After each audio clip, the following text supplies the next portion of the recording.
ನಾನೇನಾರ miss ಆಗ್ಸೋತೋಗ್ಬಿಟ್ರೆ ಹೆಂಗಿರ್ತೀನಿ? ಯೋಚನೆ ಮಾಡೋಕ್ಕಾಗಲ್ಲ. ಲಡ್ಡು ಇಂಪಾರ್ಟೆಂಟಾ ನಾನು ಇಂಪಾರ್ಟೆಂಟಾ?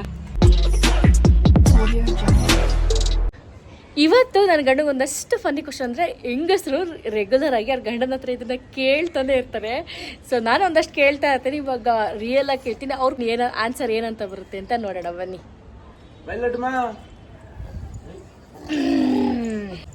ಮಧು, ಇವಾಗ ಎಲ್ಲ ಹೆಂಡ್ತಿದ್ರು ಒಂದಷ್ಟು ಕ್ವಶನ್ ಕೇಳ್ತಾರಲ್ವಾ, ಕಾಮನ್ ಕ್ವಶನ್, ಅದನ್ನ ನಾನು ನಿನಗೆ ಕೇಳ್ತೀನಿ, ನೀನು ಆನ್ಸರ್ ಮಾಡ್ಬೇಕು. ಏನು ಕೇಳವ?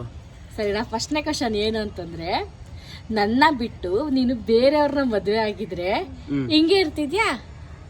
ಇಷ್ಟೊಂದು ಖುಷಿಯಾಗಿರ್ತೀನೋ ಗೊತ್ತಿರ್ಲಿಲ್ಲ. ಬರೋಳಗೂ ಖುಷಿಯಾಗಿ ನೋಡ್ಕರುವೆ. ಬಾ ಬಾ ಬಾ ಬಾ ಅಂದ್ರೆ ಇನ್ನೊಂದು ಮದುವೆ ಆಯ್ತ್ಯಾ? ಕನ್ಸಲೋಗಿ ಅಪ್ಪಿಸ್ಕೊಂಡಿಲ್ಲ. ದೊಡ್ಡ ಅವನಲ್ಲ. ಸರಿ ಸರಿ ಆಯ್ತು. ಈಗ ನೆಕ್ಸ್ಟ್ ಕ್ವಶನ್ ಆಯ್ತಾ, ನೀನೇನಾದ್ರೂ ಇವಾಗ ಕೆಲ್ಸಕ್ಕೆ ಹೋಯ್ತಿರ್ತ್ಯಾ, ಅಲ್ಲಿ ಬೇರೆ ಹುಡುಗಿ ಸಿಕ್ಕಿದ್ರೆ ನನ್ನ ಜ್ಞಾಪನಿಸ್ಕತ್ಯಾ? ಬೇರೆ ಹುಡುಗಿ ಸಿಕ್ಕಿದ್ರು, ಬೇರೆ ಹುಡುಗಿ ನೋಡಿದ್ರೆ ನಿನ್ಗಿಂತ ಚೆನ್ನಾಗಿರೋ ಹುಡುಗಿನ ಇಲ್ಲ, ಅವಾಗ ನೀನೇ ಪಕ್ಕ ಜ್ಞಾಪನ ಆಗುತ್ತೆ. 100%. ನಿಜ ಹೇಳ್ತಾ ಇದ್ದೆ ಸುಳ್ಳು ಹೇಳ್ತಾ ಇದ್ದೆ? ಪ್ರಾಮಿಸ್. ಒಬ್ಬೊಬ್ಬ ಅಷ್ಟೊಂದು ಲವ್ ಮಾಡ್ತೀಯ ನನ್ನ? ಇನ್ನು ಲವ್ ಮಾಡ್ಬಾರ್ದ? ಅಲ್ಲ, ಅಷ್ಟೊಂದು ಬೈತಾ ಇರ್ತಲ್ಲ, ಅದಕ್ಕೆ ಕೇಳ್ದೆ. ಬೈಯೋ ಹತ್ರನೇ ಪ್ರೀತಿ ಜಾಸ್ತಿ ಇರುತ್ತಂತ. ಯಾರು ಹೇಳ್ದವ್ರು? ಮಧು. ಅಬ್ಬಬ್ಬ. ಸರಿ, ಎಲ್ರು ಮಧು ಒಂದು ಕಮೆಂಟ್ ಬರುತ್ತೆ ಮಧು. ಈಗ ಎಲ್ರು ನೀವು ಜಗಳನೇ ಆಡಲ್ವಾ ಅಂತ ಕೇಳ್ತಾ ಇರ್ತಾರೆ. ಅಯ್ಯೋ, ನಮ್ಮಷ್ಟು ಜಗಳ ಆಡಾರೆ ಯಾರೇ ಇಲ್ಲ ಅನ್ಸುತ್ತೆ. ಸಣ್ಣ ಪುಟ್ಟ ವಿಚಾರಕ್ಕೂ ಜಗಳ ಆಡ್ತಾನೆ ಇರ್ತೀವಿ ಡೈಲಿ. ಇಲ್ಲ ಅವು ನಾನ್ ಬೈಬೇಕು, ಇಲ್ಲ ನಾನು ಅವ್ರ ಕೆಲ್ ಬೈಸ್ಕೋಬೇಕು. ಇಬ್ರಲ್ಲಿ ಒಂದು ಮಾತು ಬೈತೀರ ಅಂದ್ರೆ ತಿನ್ನ ಅರ್ಗದೇ ಇಲ್ಲ. ಅವಲೇ ಒಂದೊಂದು ನಿಮಿಷ ನಾವು ಕಾಂಪ್ರಮೈಸ್ ಆಗುತ್ತೆ ಅಷ್ಟೇ. ಎಷ್ಟೇ ಜಗಳ ಆಡಿದ್ರು ಸೊ ಒಂದೇ ನಿಮಿಷ ನಾವು ಕಾಂಪ್ರಮೈಸ್ ಆಗ್ಬಿಡ್ತೀವಿ. ಆ ಕೋಪನ ಕ್ಯಾರಿ ಮಾಡಕ್ ಹೋಗಲ್ಲ ಅಷ್ಟೇ. ಜಗಳನೋ ಇಲ್ದಿರ ಸುಮ್ಮನೆ ಮಾತಾಡ್ತೀವಿ, ನಮಗೆ ಗೊತ್ತಾಗಲ್ಲ ಅದು. ಮಧು, ಏನ್ ಗೊತ್ತಾ, ಇದೆಲ್ಲ ಹೆಂಗಸ್ರು ಕೇಳ್ತಾರೆ, ನನ್ನ ಎಲ್ಗಾರ ಕರ್ಕೊಂಡು ಹೋಗಮ್ಮ ಟ್ರಿಪ್ಗೆ. ಕರ್ಕೋದ ಸುಂದರ. ಯಾವಾಗ? ನೆಕ್ಸ್ಟ್ ವರ್ಷಕ್ಕೆ. ಈ ವರ್ಷ ಅಲ್ಲ, ನೆಕ್ಸ್ಟ್ ವರ್ಷಕ್ಕೆ ಟ್ರಾನ್ಸ್ಫರ್ ಆಯ್ತಾ? ಸರಿ. ಇದು ಎಲ್ಲಾ ಗಂಡಂದ್ರಿಗೂ ಹೆಂಡತಿ ಕೇಳಿರ್ತಾಳೆ, ನಿನ್ಗೆ ಕಾಲೇಜಲ್ಲಿ ಯಾರ ಕ್ರಶ್ ಇದ್ರ ಅಂದ್ರೆ ಲವರ್ ಇದ್ರ ನನ್ಕಿಂತ ಮುಂಚೆ? ಅವಾಗ ಇದ್ರು. ದೇವ್ರು ನಿನ್ಗೆ ಒಳ್ಳೇದು ಮಾಡ್ತದ, ನಿನ್ ಜನ್ಮಕ್ಕೆ ಹೋಗೋ. ನಂಗೆ ಗೊತ್ತಿರ್ಲಿಲ್ಲ ಕಡೆ ವಿಷಯ. ಮೋಸ ಮಾಡ, ನಿಂಗೂ ಗೊತ್ತಿಲ್ಲ. ಲವ್ ಮಾಡಾದ್ಮೇಲೆ ಎಲ್ಲ ಬಿಟ್ಟಾಕ್ಬಿಟ್ಟೆ. ಒಟ್ನಲ್ಲಿ ಕ್ರಶ್ ಇದ್ರ ಲವ್ವೇ ಮಾಡ್ತಿದ್ಯಾ? ನಾವು ಲವ್ ಮಾಡ್ತೀವಿ, ಅವ್ರು ನಮ್ ಲವ್ ಮಾಡ್ಬೇಕಲ್ಲ, ಅದೇ ಕ್ರಶ್ ಅನ್ನೋದು. ಹಿಂಗ ಪೆಂಗಿ ತರ ನಾನು ಬಿದ್ಬಿಟ್ಟೆ, ಹಂಗ ಕಟ್ಕೊಂಡ್ಬಿಟ್ಟೆ. ಓಲಿ ಪಾಪ ಅಂತ ಮದುವೆ ಅದೇ ಅಷ್ಟೇ. ಅದು ಇದು ಆಲ್ಮೋಸ್ಟ್ ಎಲ್ಲ ಮದುವೆ ಆಗಿ ಮಕ್ಳಾದ್ಮೇಲೆ ಈ ಕ್ವಶನ್ ಕೇಳಿರ್ತಾರೆ. ನಿನ್ಗೆ ಲಡ್ಡು ಇಂಪಾರ್ಟೆಂಟಾ ನಾನು ಇಂಪಾರ್ಟೆಂಟಾ? ಪ್ರಶ್ನೆ ನೀನೆ. ಇದಂತೂ ಸುಳ್ಳು ನಾನಂತೂ ನಂಬಲ್ಲ. ಇವಾಗ ಸದ್ಯಕ್ಕೆ ಲಡ್ಡುನೇ ಇಂಪಾರ್ಟೆಂಟ್. ದೊಡ್ಡ ಆಯ್ತಾ ನಾನು ಮಗಳೇ ಇಂಪಾರ್ಟೆಂಟ್ ಆಗ್ಬಿಡ್ತಾರ. ಒಟ್ನಲ್ಲಿ ಇವಾಗ ಲಡ್ಡುನೇ ಇಂಪಾರ್ಟೆಂಟ್ ಅಲ್ವಾ? ಈ ಕ್ವಶನ್ ನನಗ್ ಕೇಳಿ ಹೇಳ್ತೀರಿ. ಈಗ ನಿಂಗೆ ಲಡ್ಡು ಇಷ್ಟನಾ ನಾನು ಇಷ್ಟನಾ? ನೀನೇ ಇಷ್ಟ, ಅದ್ ನಿನಗೂ ಗೊತ್ತಲ್ವಾ? ಯಾಕೆ ಅಂತ ರೀಸನ್ ಕೇಳಕ್ಕೆ ಅಂತ. ರೀಸನ್ ಕೇಳ, ಕೊನೆವರೆಗೂ ಅವ್ನು ನೋಡ್ಕೊಳಲ್ಲ, ನೀನ್ ನೋಡ್ಕತಿ. ಅದಕ್ಕೆ ಸಬಾಸ್ ಲಡ್ಡಮ್ಮ. ನನ್ ಮಕ್ಳು ಮಮ್ಮಿಗೆ ಇಷ್ಟ ಇಲ್ವಂತಲ್ಲ ನೀನ? ಇಷ್ಟ ಇಲ್ಲ ಅಂತ ಅಲ್ಲ, ಬಟ್ ಜಾಸ್ತಿ ಇಷ್ಟಪಡೋದು ನಿನ್ನೆ ಅಲ್ಲಮ್ಮ. ಗಡ್ಡ ನಿಂಟು ನಿನ್ ಜೊತೆ ಲವ್ ಮಾಡಲ್ಲ.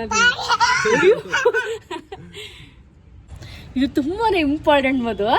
ಈಗ ನೀನು ಬೇರೆ ಹುಡುಗಿ ನೋಡಿದ್ರೆ ಪೊಸೆಸಿವ್ನೆಸ್ ನಾನ್ ಆಗ್ಬೇಕಲ್ವಾ? ನಾನು ಹಾಕ್ತೀನಿ, ಇಲ್ಲ ಅಂತ ನಾನು ಹೇಳಲ್ಲ. ನಾನ್ ಬೇರೆ ಹುಡುಗನ ಜಸ್ಟ್ ಫನ್ಯಾಗಿ ನೋಡಿ ಏನೋ ಚೆನ್ನಾಗಿದ್ದಾನೆ ಅಂತ ನೋಡಿದ್ರೆ ನಿನ್ಗೆ ಏನ್ ಅನ್ಸುತ್ತೆ?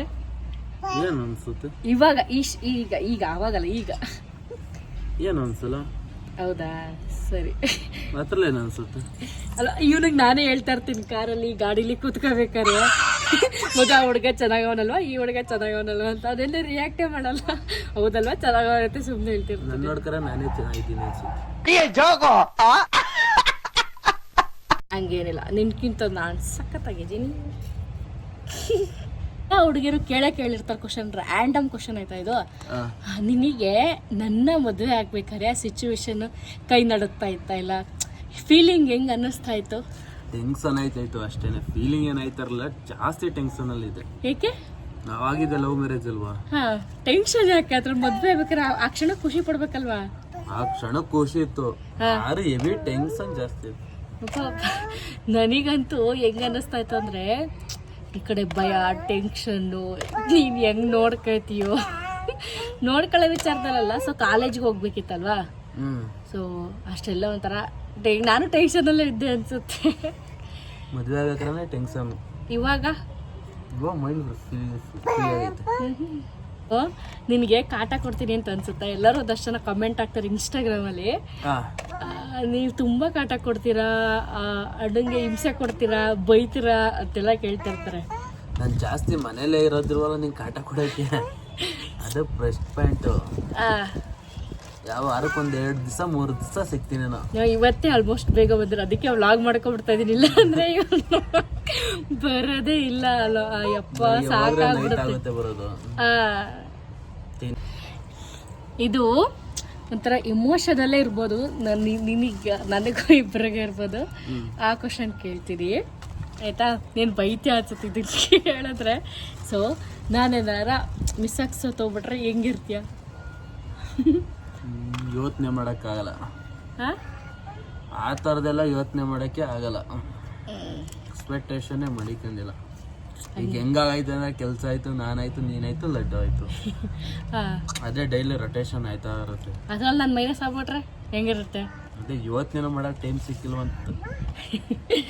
ಅಯ್ಯೋ, ಅಲ್ಲೇ ಕಾಲಲ್ಲಿ ಬೆಂಡ್ತವನೆ ಮುಚ್ಕೊಂಡು ಆ ಥರದ್ದೆಲ್ಲ ಇಷ್ಟನೂ ಆಗಲ್ಲ ಕೇಳೋಕ್ಕೆ. ಸೊ ನನಗೂ ಅಷ್ಟೇ ಅದೆಲ್ಲ ಇಷ್ಟ ಪಡಲ್ಲ ಹಾಗೇನೆ. ಸೊ ಹೆಂಗ ಅನ್ನಿಸ್ತು ಕ್ವಶನ್ಗಳು? ಚೆನ್ನಾಗೈತೆ ಅಲ್ವಾ? ಎಲ್ಲ ಇಲ್ಲಿಲ್ಲ ಗ್ಯಾಪ್ ನಿಸ್ಕೊಂಡು ಹೇಳ್ತಿಲ್ಲ, ಅದು ಖುಷಿ ಪಡೋದು. ಏನಿಲ್ಲ, ಸುಮಾರು ಇದಂದಷ್ಟು ಕೇಳಿರ್ತಾರೆ. ಸೊ ಇನ್ನೂ ಒಂದಷ್ಟು ಕ್ವಶನ್ಸ್ ಇದ್ರೆ ಕಮೆಂಟ್ ಹಾಕಿ ಆಯ್ತಾ? ಆ ಕ್ವಶನ್ ನನ್ನ ಗಂಡನ ಕೇಳ್ತೀನಿ ನಾನು. ಹಾಗೆ ಇಲ್ಲಿವರೆಗೂ ನೋಡಿದ್ದಕ್ಕೆ ಥ್ಯಾಂಕ್ ಯು ಸೋ ಮಚ್. ಬಾಯ್ ಹೇಳು. ಬಾಯ್ ಅಂತ ಬಾಯ್ ಮಾಡ್ಬಿಡ. ಬಾಯ್.